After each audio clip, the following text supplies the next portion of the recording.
School అని చెప్పి కేవలం పోలీస్ పిల్లలు, హోంగార్డ్ నుంచి డీజీపీ పిల్లల వరకు ఎవరైనా ఆ స్కూల్లో సమానమే. ఒక హోంగార్డ్ బిడ్డ అయినా డీజీపీ బిడ్డ అయినా ఆ యంగ్ ఇండియా పోలీస్ స్కూల్లో, భారతదేశంలో సైనిక్ స్కూల్కి ఎంత ప్రతిష్ట ఉన్నదో నా తెలంగాణ రాష్ట్రంలో ఉన్న పోలీసులు వాళ్ళ పిల్లలు కూడా అంత ప్రతిష్ట కలిగిన, చదువే కాదు స్పోర్ట్స్లో క్రీడలలో రాణించడానికి అవసరమైన అన్ని ప్రణాళికలు చేసి మంచిర్యాలలో 50 ఎకరాల స్థలాన్ని కేటాయించి కోట్ల రూపాయలు ఇచ్చి ఇవాళ పోలీసుల పిల్లల కోసం ఒక అత్యున్నత ప్రమాణాలతో కూడుకున్న ఎడ్యుకేషన్ ఇవాళ పోలీస్ పిల్లలకి ఇవ్వాలనుకున్నాం అధ్యక్ష.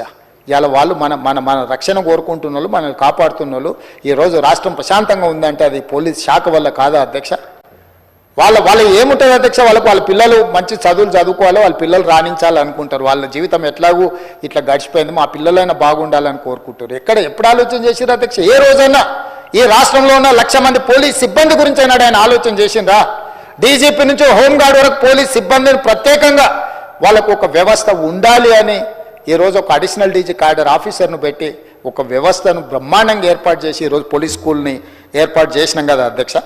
ఈరోజు ఇట్లా ఒక్కొక్కటిగా మీరు పెండింగ్ పెట్టిపోయి మా నెత్తి మీద మోపిన అన్ని రకాల సమస్యల్ని పరిష్కరించుకుంటూ మేము ముందుకు వెళ్తుంటే మీరు మమ్మల్ని అవహేళన చేయడం, గవర్నర్ గారి ప్రసంగాన్ని తప్పు పట్టే విధంగా, గవర్నర్ గారిని కించపరిచే విధంగా మాట్లాడడం సమంజసమని నేను అడుగుతున్నా అధ్యక్ష. గవర్నర్ గారి ప్రసంగం ప్రభుత్వం యొక్క ఆలోచన విధానం, ప్రభుత్వం యొక్క భవిష్యత్ ప్రణాళిక. ఆ భవిష్యత్ ప్రణాళికనే గవర్నర్ గారు మాట్లాడతారు తప్ప గవర్నర్ గారు వారు సొంతంగా ఏం ఆలోచన చేయరు అధ్యక్ష. మంత్రివర్గ తీర్మానమే గవర్నర్ ప్రసంగం అని నేను చెప్పదలుచుకున్నా అధ్యక్ష.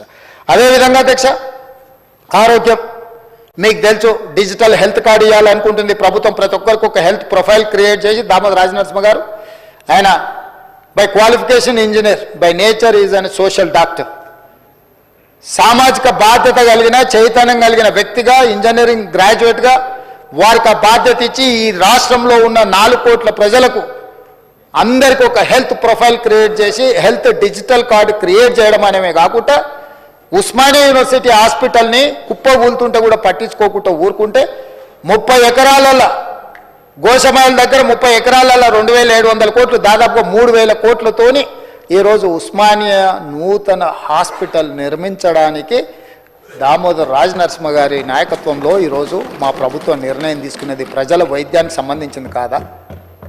రాజీవ్ ఆరోగ్యశ్రీని మీరు నిర్వీర్యం చేస్తే ఆనాడు రాజశేఖర రెడ్డి గారు పేదవాడికి కూడా అపోలో, యశోద లాంటి కార్పొరేట్ హాస్పిటళ్లలో బాజాప్తా ఈ కార్డు తీసుకెళ్తే వైద్యాన్ని అందించే విధంగా తెస్తే దాన్ని నిర్వీర్యం చేసి కాంగ్రెస్ పార్టీకి పేరు వస్తే దాన్ని మూలకు పడేస్తే దాన్ని 10 లక్షల రూపాయలకు పెంచి ప్రతి పేదవాడి ఆరోగ్యాన్ని కాపాడే బాధ్యత మా ప్రభుత్వాన్ని మేము తీసుకున్న నిర్ణయం మొదటి 2 రోజుల్లోనే కాదా అని నేను అడుగుతున్నా అధ్యక్ష.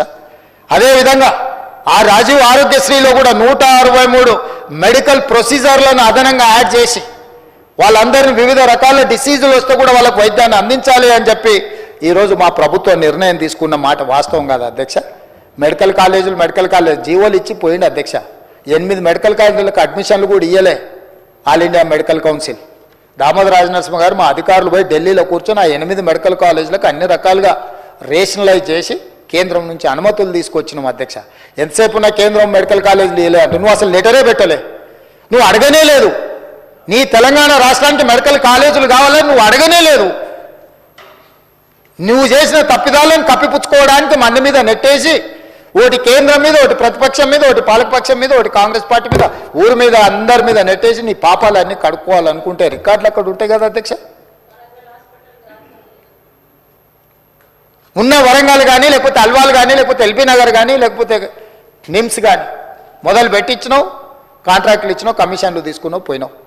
ఇవాళ మేము వచ్చి కూర్చొని నిరంతరం కోమటిరెడ్డి వెంకటరెడ్డి గారిని ప్రతి నెల పర్సనల్గా విజిట్ చేసి సమీక్షించుకుంటూ ఈరోజు వాటిని వేగంగా పూర్తి చేసి జూన్ 2, 2025 లోపల ప్రారంభించాలని రాత్రింబగళ్ళు మా మంత్రి గారు ఎంబడిపడి ఈరోజు గ్రీన్ ఛానల్ వాటికి నిధులు ఇచ్చి పూర్తి చేసే ప్రయత్నం చేస్తున్నాం కదా అధ్యక్ష. ఇవన్నీ కనిపిస్తలేవా? వైద్యం పట్ల మాకున్న చిత్తశుద్ధి.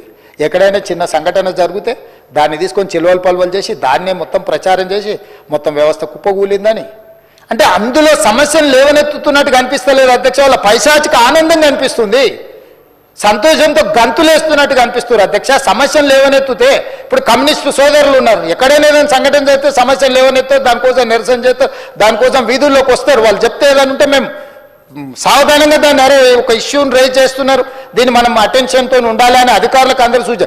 మీదెక్కడ అధ్యక్ష? మీరు అదొదిలేసి పైశాచికానందం ఏంది అధ్యక్ష? అసలు తాండవం చేస్తుంటారు అధ్యక్ష. ఎక్కడన్నా పొద్దున లేవగానే టీవీ బ్రేకింగ్ చూసినా, పేపర్ తీసినా, ఎవరైనా చచ్చిపోయేది అనగానే కుటుంబం అంతా తలుపులు మూసుకొని గంతులు వేస్తారు. ఇది ఎక్కడి పైశాచికానందం అధ్యక్ష? ట్విట్టర్ చూడండి మీరు. అదేవిధంగా అధ్యక్ష, ఇన్ఫ్రాస్ట్రక్చర్ నూతనంగా తెలంగాణ రాష్ట్రానికి ఒక గొప్ప ఇన్ఫ్రాస్ట్రక్చర్ ఉండాలి. హైదరాబాద్ నగరం అంతర్జాతీయ నగరం కావాలి, ప్రపంచ దేశాలతో పోటీ పడాలి.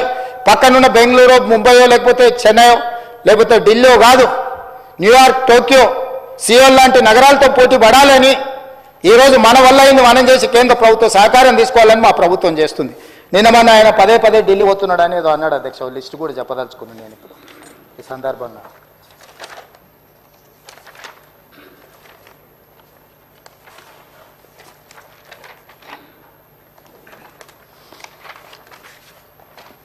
కాగితం మీ దగ్గర ఉందా?